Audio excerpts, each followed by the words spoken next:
Time Warner Cable is pleased to be an underwriting sponsor for Carolina Week. Coming up on the October 8th edition of Carolina Week. We'll look at why university employees are worried about their health care.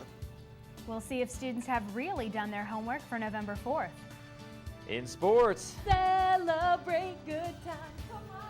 well, she's excited about football season. We'll show you why you should be too. Weathercaster Corey Davis will tell us whether these blustery days are here to stay. All that and a chocoholic's dream. Carolina Week starts right now.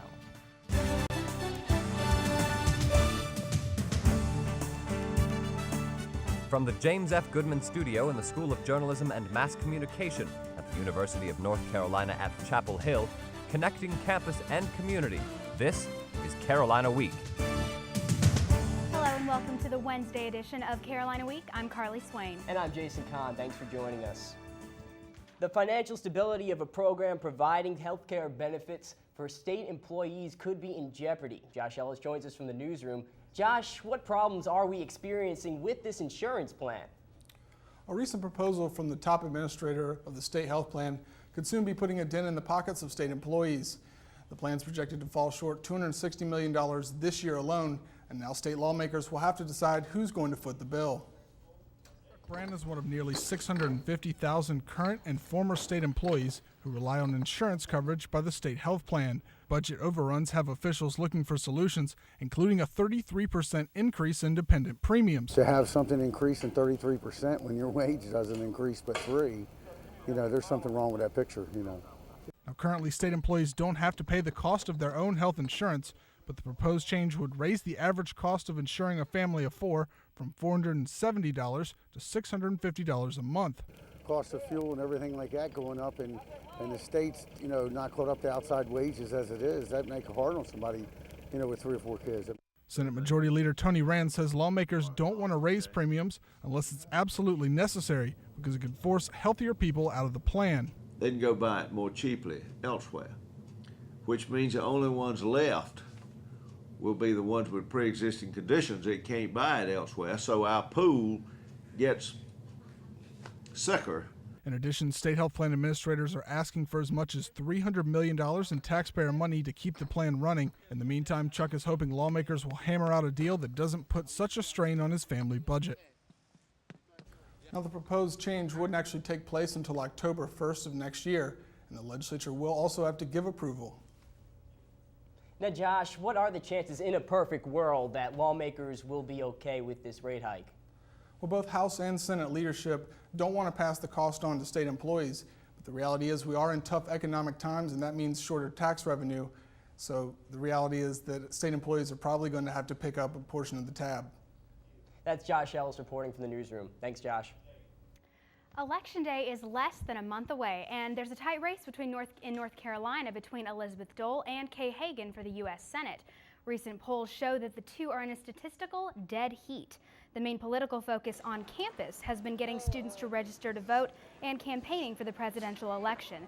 But many UNC students are still thinking about who they'd like to have represent them in the U.S. Senate.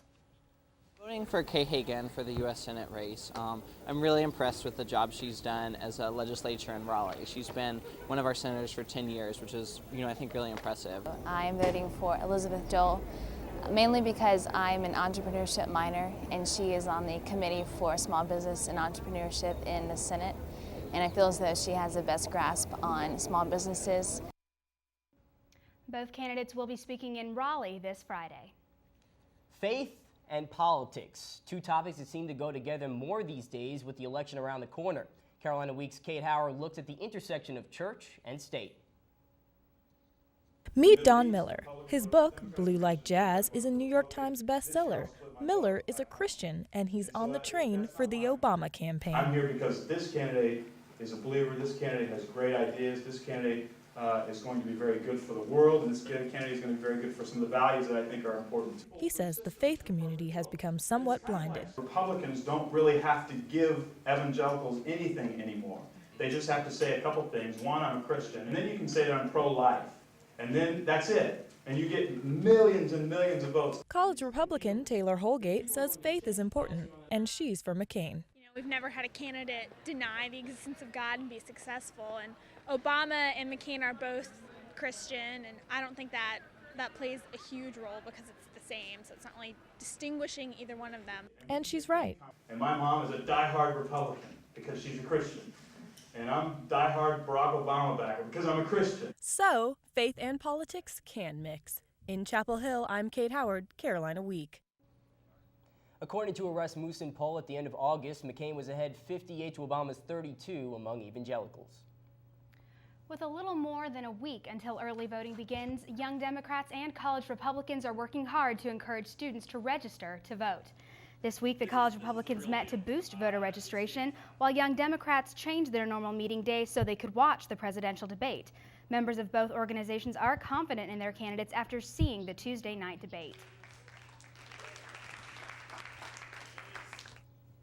I think outshined Barack Obama a little bit. He made eye contact with Barack Obama, and he pointed out several of the things that Barack Obama had said that were not necessarily true or that he didn't agree with philosophically.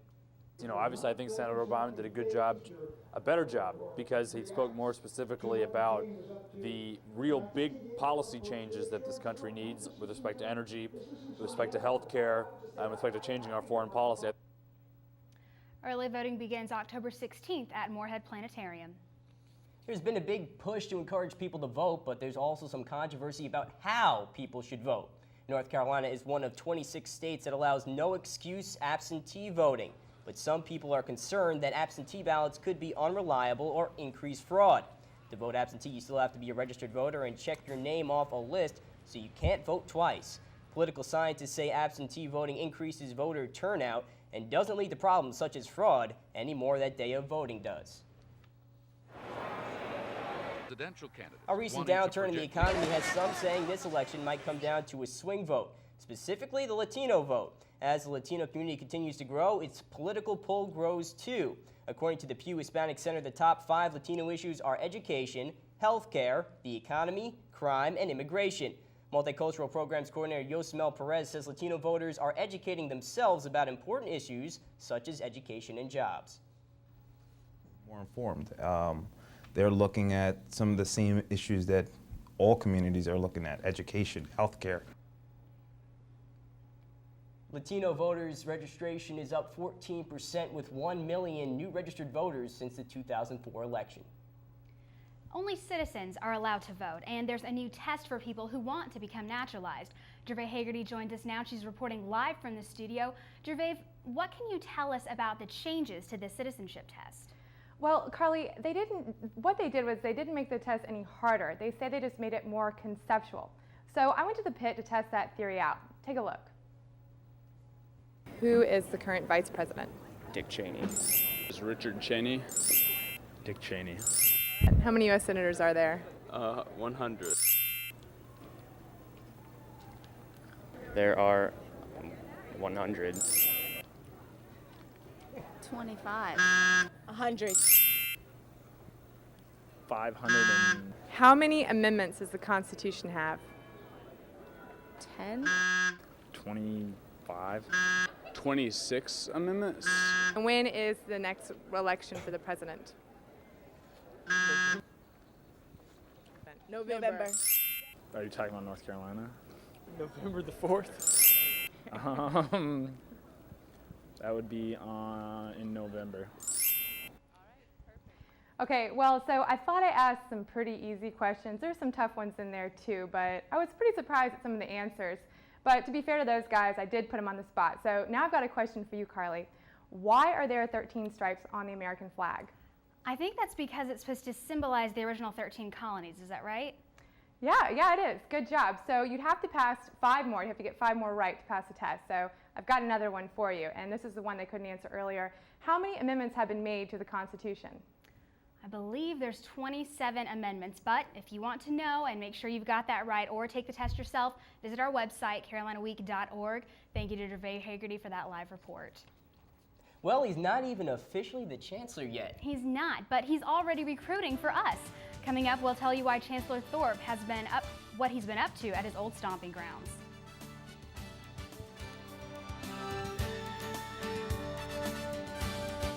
Can I take your order, please? Yeah. Hi, could I get a number 2 with With a lemonade, please. Could you make that a number 5 and make it a chocolate shake? Number 5 with the chocolate shake. What are you doing? I'm ordering for you. No, actually, I'd like a number 2 with a chocolate shake. with the lemonade, actually. Sir, Sorry, cut it. could you please stop that? I just wanted to order a number 5 with a chocolate shake. I'd really like you All to right, stop lady. that. I'd like you to stop it. No. The fish at Lake Crabtree and Briar Creek contain PCB chemicals that are very dangerous to your health. So catch and release every time you fish.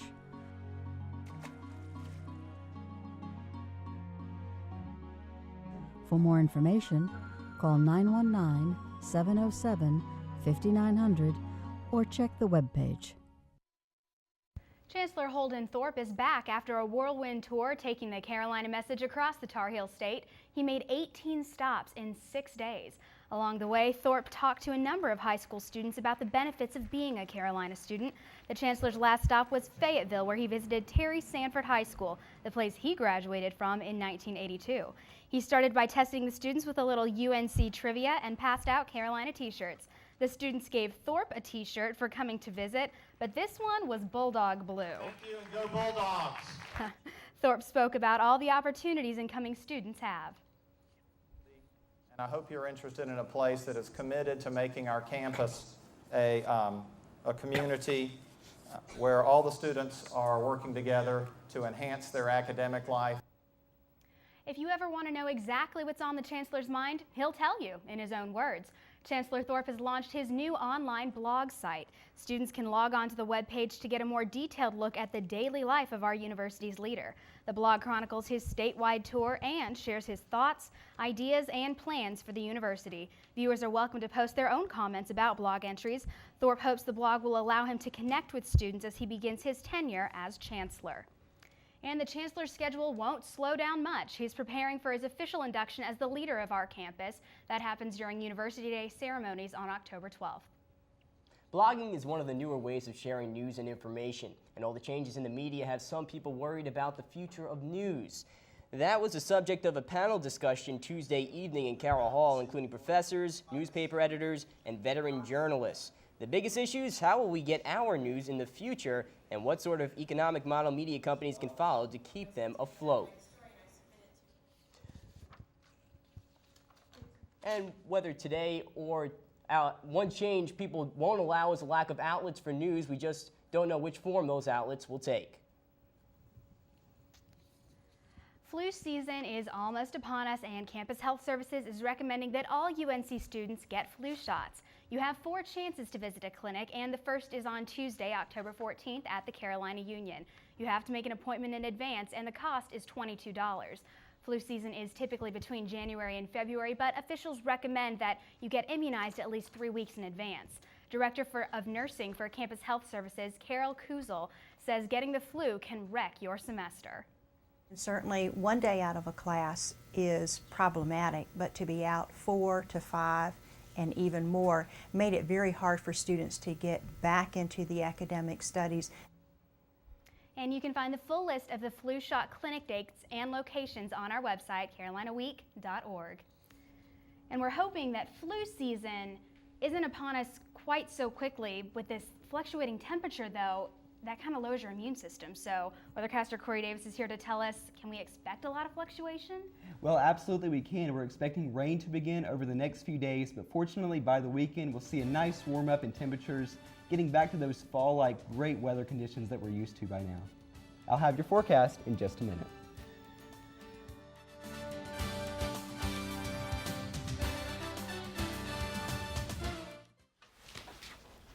Honey? The credit fairy doesn't exist. What? It's make-believe. Nobody left anything under your pillow. If there's no credit fairy, then we'll make our credit score go up. We will, by doing things like paying our bills on time. There's no magic to improving your credit, but there's help, and it's free. Go to creditfairy.org. Pants. I am folding the pants. pants are long. Do they go on my head? Do they? Do the pants go on my head? No. They go on. Everyday moments can become teaching moments because learning starts long before school does. Give your child the start they need at bornlearning.org.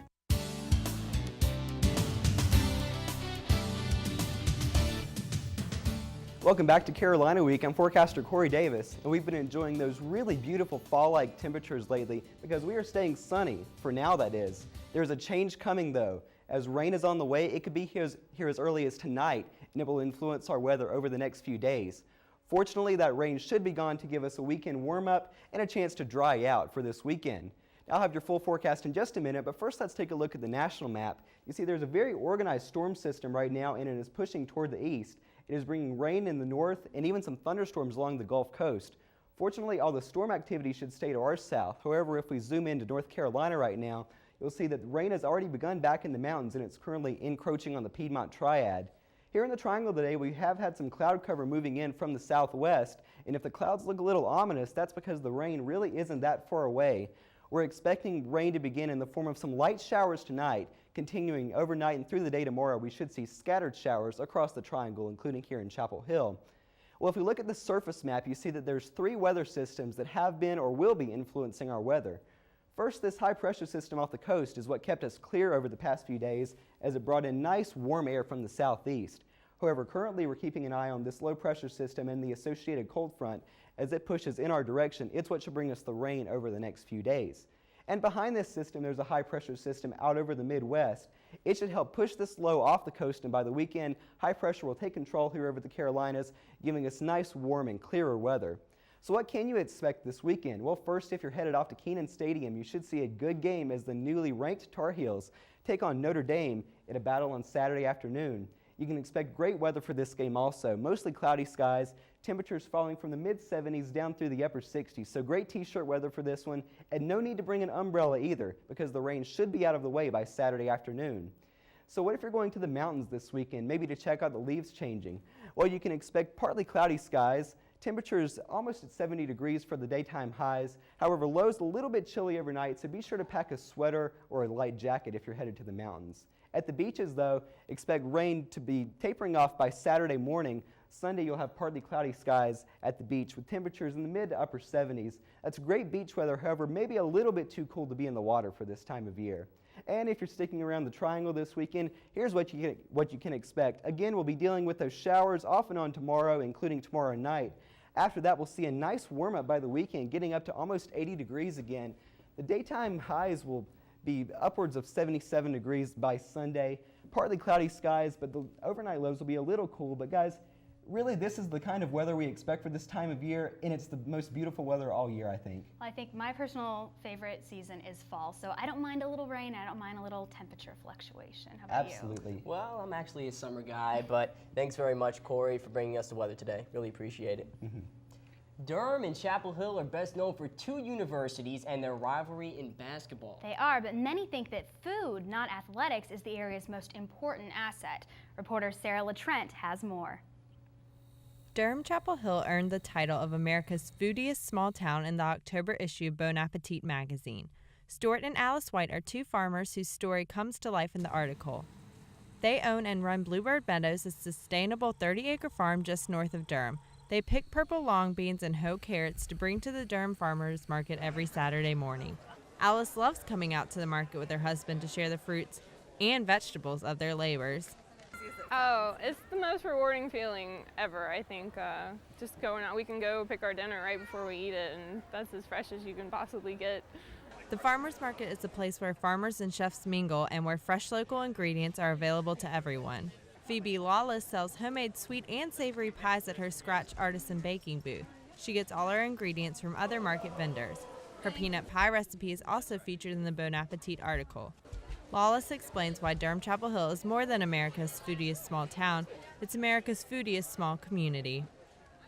But knowing who produces the food or who grows it or takes care of the animals, you treat that food a little better with more care. You then take care of yourself. a little more. So because of farmers like Stuart and Alice, farmers markets, and artisan bakers nearby, food, not basketball, made Durham Chapel Hill a national champion. In Durham, I'm Sarah LaTrent, Carolina Week. Well, it's great that we're national champions in food in the area, but we've already been national champions in basketball. Do you think our future also holds us a national championship with football? Oh, well, I sure hope so. That would be absolutely wonderful if it did. I'm showing my pride today. Carolina shirts. I mean, we're getting pumped up. We have a huge football game this weekend against Notre Dame. It's going to be a lot of fun. Coming up in sports, it's not just students excited about the football team. Even the Chancellor is getting in on the action.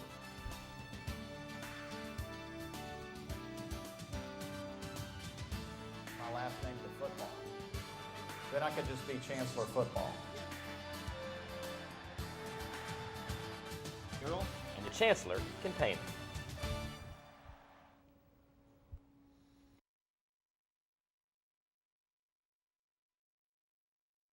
What do you got there, Yogi? Huh? What have you found? What do you got, little fella? Drop it. Looks like someone's butt. Man, they probably lost it playing with their kids. Hey, leave it. Come on. Come on.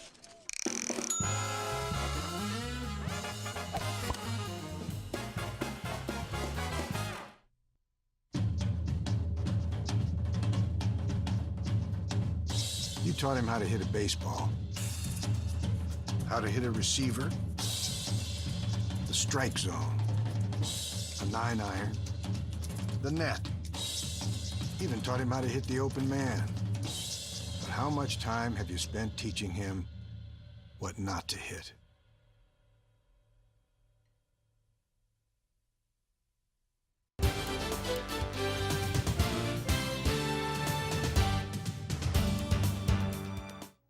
For years, basketball has been king at Carolina. But is Carolina becoming a football school? Here's a musical tribute to the amazing season our boys in blue have had so far.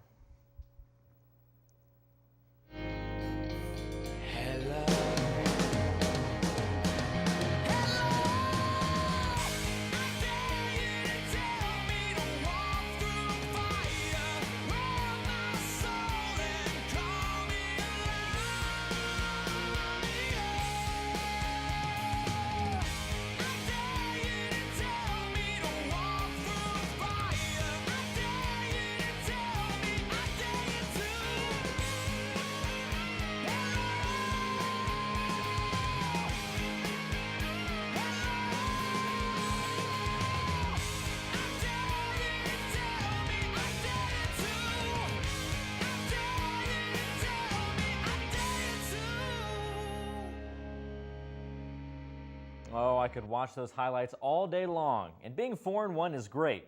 But in sports, the term, "what have you done for me lately?" rings true. And the Heels face their biggest game of the season so far this weekend. Reporter Phil Mitchell has more. Number 20, Sean Drawn. For football players like Sean Drawn and Bruce Carter, each game is about making a statement. Every game is a statement game. I mean, it was a big game for us the other night, being it was a national ESPN, you know. I mean, it was just chances that we get to show off our talent.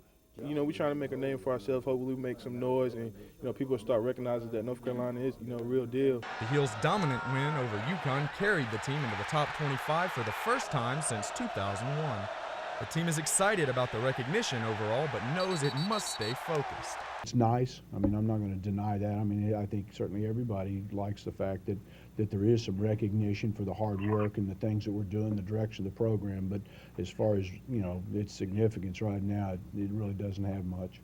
I mean, that's good for us, for the team, but, you know, we still want to be humble. We don't want to get complacent with where we're at 22. You know, the goal for us is just, you know, to be number one. The next hurdle on the way to that goal is the Notre Dame Fighting Irish, who beat the Heels 2 years ago despite strong performances by, you guessed it, Brandon Tate and Hakeem Nicks. But this year it's the offense of the Golden Domers that worries Butch Davis. This Notre Dame football team is a very good football team. They're explosive on offense. Jimmy Clausen is having a terrific year. He's averaging almost 250 yards a game passing. The Heels know not to get caught up in the Irish mystique. It is Notre Dame. It's going to be a big game and stuff, but, we just got to dissect everything we need to do. Don't, really get into the media and all that, but, just stay focused and just come in and be ready to play. That's something the fans are counting on. In Chapel Hill, I'm Phil Mitchell, Carolina Week. Construction workers have returned to Carolina's Boshemer Stadium. An insurance dispute left the Bosch deserted for more than a month. This latest setback could affect the beginning of the Tar Heel baseball season. The first home game is currently slated for February 20th, and the plan is to have sod down by early February. But if it's not ready, the Heels will likely open the season again at the USA Baseball Complex in Cary. But we hope to see them back in the Bosch as soon as possible. And senior guard Marcus Ginyard had corrective foot surgery this morning at UNC Hospitals. Doctors put a screw in his 5th left metatarsal to fix a stress fracture. Ginyard started all 39 games last year, and Carolina named him Defensive Player of the Year the past 2 seasons in a row. With late night with Roy just more than 2 weeks away, it looks like Ginyard will sit out the beginning of the year. So not the best news we could hope for basketball season, but he'll be in shape by the time ACC season rolls around, and boy, are we excited about the football game coming up. Well, we certainly wish Marcus Ginyard well. Absolutely. Well, maybe an even bigger point here. You dressed pretty casual today, Walter. You want to explain? Well, new T-shirts that they're selling in the pit today saying Beat Notre Dame on the back of them. And, of course, we've got the Tar Heel symbols, UNC football. We're all about it. We're all excited. I mean, come on, guys. This is sports. This is Notre Dame, the most historic program in history, coming down to Carolina to play a game. And we have a chance to beat them, and I think we will. So if you're not going to the game, find a way to get there. It's going to be fun. Sounds good. Thanks, guys. Thank you, Walter. Well, would you by chance, Jason, be interested in stuffing your face for someone else's fundraiser? Heck yes, I would. And so would a lot of other people. Now, this is a fundraiser we can sink our teeth into.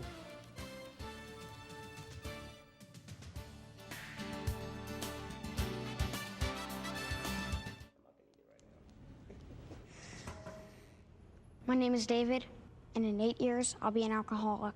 Hi, David. I'll start drinking in middle school, just at parties. But my parents won't start talking to me about it till high school. And by then, I'll already be in some trouble. Kids who drink before age 15 are 5 times more likely to have alcohol problems when they're adults. The thing is, my parents won't even see it coming. So start talking. Who's next? Before they start drinking. If you have a story idea, contact Carolina Week at 843-8292. You can also visit us online at carolinaweek.org. If you have questions about this program, write Carolina Week at Campus Box 3365, UNCCH, Chapel Hill, North Carolina, 27599. Medical professionals usually say chocolate isn't good for you, especially if you eat a lot of it at once. But it's so good. Erin Summers tells us that at NC State, Tuesday, that advice melted away. Chocolate fudge, chocolate lollipops, chocolate baskets, chocolate costumes, even strawberry chocolate fountains. And all to promote health. The NC State Women's Center held its 5th annual Chocolate Breast Cancer Awareness Festival, Tuesday at Talley Student Center. So we knew if we introduced chocolate into it that we would definitely have a huge event, and we've been sold out for the last 3 years, and this is our 5th anniversary, so we're really excited about the event. Students, adults, females, and males alike bought tickets to the event for the chance to snag chocolate treats and help raise money to fight breast cancer. People got here early to fight for the best chocolate, but there's always plenty of kisses to go around. This year, the organization honored Jenny Chang, who was student body president in 2000. She died of breast cancer in 2006. Many student and community organizations took part in the festivities. We volunteered today because it's Zeta Tau Alpha's philanthropy, and we're really passionate about breast cancer research and awareness. A silent auction gave attendees a chance to bid on items from gift baskets to an NC State signed basketball, which even a Carolina fan would want, right? Each year, the organization raises about $5,000, and people seem to enjoy the assortment of chocolate and supporting the cause. I love chocolate so much. It's my favorite thing to eat. And whether she knows it or not, she's helping others. In Raleigh, I'm Erin Summers, Carolina Week. That ends this edition of Carolina Week. Thanks for watching. Good night.